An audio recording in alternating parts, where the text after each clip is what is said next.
आखिरकार तमाम अटकलों से पर्दा हट चुका है और रायबरेली और अमेठी सीट को लेकर सस्पेंस खत्म होने के बाद तस्वीर साफ हो गई है कि अब गांधी परिवार का हर एक सदस्य यानी सोनिया गांधी, प्रियंका गांधी और राहुल गांधी तीनों ही कल अमेठी में होंगे और रायबरेली में भी उनके, क्योंकि नामांकन की आखिरी तारीख है। हालांकि बहुत मंथन चला, कई राउंड्स की मीटिंग चली, उसके बाद राहुल गांधी ने आज जाकर हामी भरी और कहा कि हाँ, मैं चुनाव लड़ने के लिए तैयार हूँ। हालांकि संकेत पहले से मिल रहे थे, सोर्सेज के हवाले से पहले से खबरें आ रही थी कि राहुल गांधी ही अमेठी से चुनाव लड़ेंगे। इस बीच खबरें ये भी मिलनी शुरू हो गई थी कि अगर प्रियंका गांधी चुनाव नहीं लड़ती है तो क्या होने जा रहा है। महज 24 घंटे का वक्त बाकी है। चुनाव की तारीख के साथ साथ नामांकन की आखिरी तारीख की तस्वीर भी सबके सामने साफ है। अब कांग्रेस पार्टी ने भले ही अनाउंस नहीं किया है, लेकिन कांग्रेस पार्टी के सोर्सेज के हवाले से ये खबर आ गई है कि कल ये तीनों ही बड़े चेहरे कांग्रेस पार्टी के, यानी गांधी परिवार का महत्वपूर्ण सदस्य सोनिया गांधी, राहुल गांधी और प्रियंका गांधी, ये तीनों चुनावी मैदान में होंगे। अब अमेठी और रायबरेली को लेकर हम महत्वपूर्ण बातें एक बार फिर से आप सभी के सामने रखते हैं।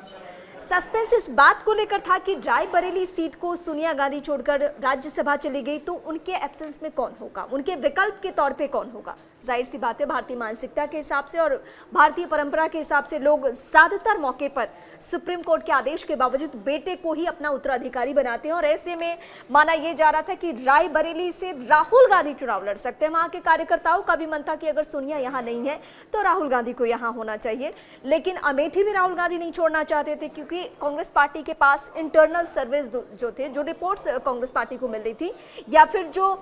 न्याय यात्रा के दौरान उनकी यात्रा जब वहां से मूव कर रही थी तब भी लोगों ने कहा, कार्यकर्ताओं ने कहा कि आपको यहां से चुनाव लड़ना चाहिए। तो ये जो इतना लंबा वक्त खिंच गया वो इस सस्पेंस में कि क्या राहुल गांधी अमेठी सीट पे जाएं या राहुल गांधी रायबरेली सीट पे जाएं, और यही खींचतान की स्थिति रही। हालांकि कांग्रेस पार्टी ने पत्ते तो अभी भी नहीं खोले हैं, हम सब कुछ आपको सोर्सेज के हवाले से बता रहे हैं। इंटरनल जो बातें आ रही है कि अब पूरी तैयारी हो चुकी है, फाइनल राउंड की मीटिंग्स हो चुकी है, सीईसी की बैठक में सब कुछ तय हो चुका है। जैसा कि राहुल गांधी का कहना है, आप सभी को मालूम है, तय राहुल गांधी ही करते हैं, भले ही मल्लिकार्जुन खड़गे सामने हो या फिर एक सीईसी बॉडी हो जो कि चुनावी प्रक्रियाओं को ध्यान में रखते हुए चेहरे तय करती है। राहुल गांधी ने जो कहा, पार्टी आला कमान का जो फैसला होगा वो मैं मानूंगा। राहुल गांधी ने संकेत दे दिया कि वो चुनाव लड़ने जा रहे हैं। प्रियंका गांधी को लेकर सस्पेंस बरकरार है, लेकिन इस बीच सबसे महत्वपूर्ण जानकारी कि कल सोनिया गांधी,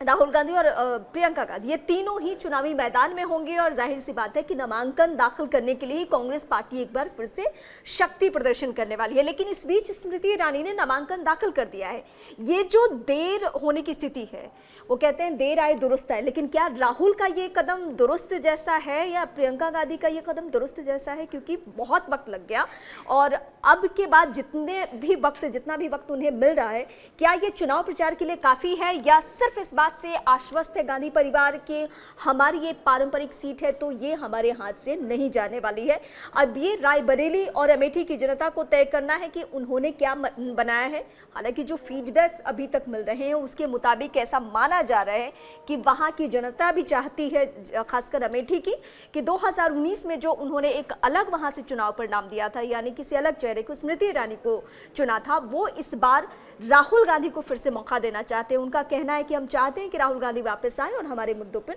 बात करें। तो कल तस्वीर साफ हो जानी है और ये पूरा परिवार यानी गांधी परिवार का हर चेहरा वहां पे पहुंच रहा है और शक्ति प्रदर्शन करने की कोशिश होगी अपने हाई प्रोफाइल सीट को लेकर, अपनी पारंपरिक सीट को लेकर गांधी परिवार की तरफ से।